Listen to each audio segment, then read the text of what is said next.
Why fit in when you were born to stand out? This was said by one of my favorite authors, Dr. Seuss.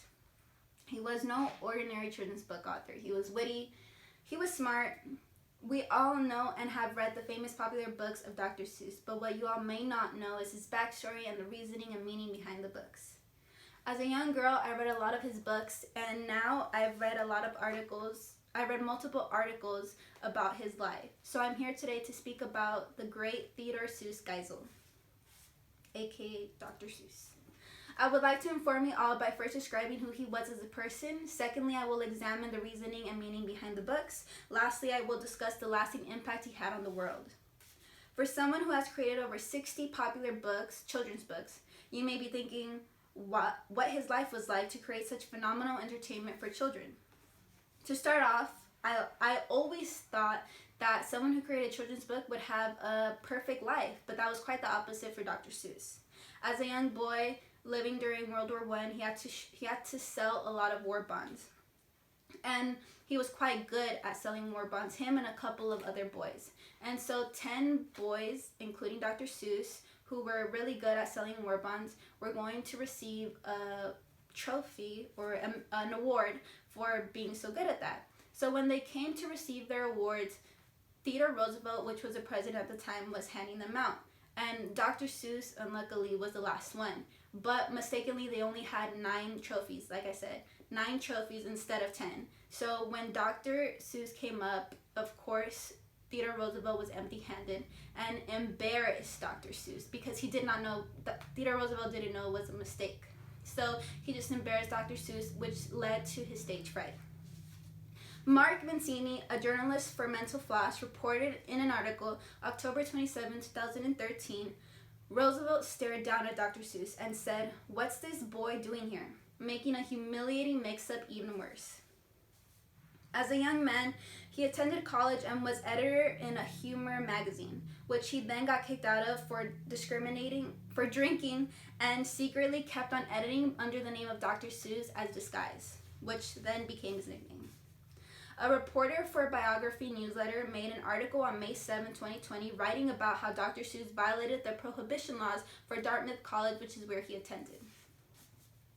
As an older man, he got married to Helen Geisel, who suffered with depression because of partial paralysis from Guillain-Barré syndrome that she had which she had almost all her life, and at age 68 she committed suicide.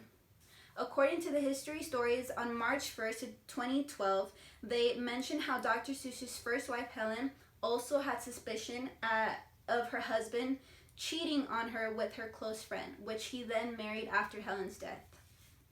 As you see, Dr. Seuss did not live a perfect life. He had traumatic times and made some mistakes, but he still came out with great books, one after the other. Which leads me to my second point. We read Dr. Seuss's books not really thinking what these children's books could actually mean, the double meaning behind it, The first book I would like to talk to you about that has a double meaning is Yertle the Turtle, which is uncommonly known, but it's super popular. Yertle the Turtle is about a turtle named Yertle who is very selfish and tells all the other turtles to stack themselves so that he could be on top and be taller than the rest of the turtles because he wants to be the tallest.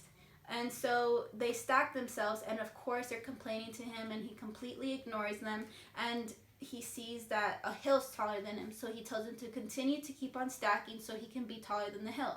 Then he sees the moon, and he's like, I still need to be taller, I need to be higher than the moon. So he tells him again to continue to keep on stacking, and then the turtle all the way at the bottom releases a burp, and they all fall and tumble down.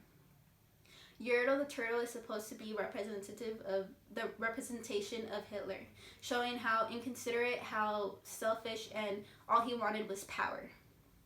Because during the time that Dr. Seuss was a young man, this was during World War II, which was the war with Germany. So the next book I would like to talk to you guys about is The Lorax, which you may or may not have known is one of Dr. Seuss's also most popular books, top 5.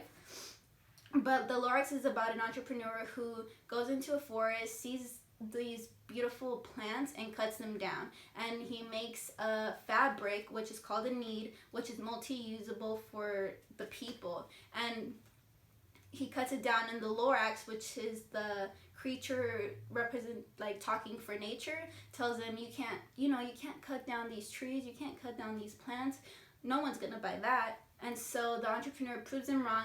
He sells all, and then he keeps coming back, chopping down more trees to sell again until everything's gone, all the trees are gone, and all the animals are gone with it. So the Lorax is supposed to show, of course, we need not to destroy nature and save our environment, and of course resource conservation. But who would have known these books had a double meaning and were also made into books and also made into movies in the long run? 1 in 4 children's first books is by Dr. Seuss. So now, moving on to my third point. He made over 60 different books that are continuously being sold for children and even adults. Green Eggs and Ham, which consisted only of 50 words based off of a bet, helped many children learn to read. Chris Schaffler, researcher for Push Pull Fork, reported in an article published on January 19, 2016, that Green Eggs and Ham in particular seem to take advantage of the ways the brain forms new long-term memories to help children learn new words effectively. So he did not only impact children, but our whole society. The playful words he uses in his books appeal to the younger generation, but the actual meaning behind the rhymes attract older people as well. In conclusion, Dr. Seuss was unique in his own way, but had his faults, just like any other person. His life was a bit crazy, and his reasoning for creating some books was out of the ordinary. And of course, he had a big impact in some of our lives. But overall, regardless of his mistakes and his faults, he had entertained many of us worldwide. You can find magic wherever you look. Sit back and relax. All you need is a book. Said by the great Dr. Seuss. Thank you.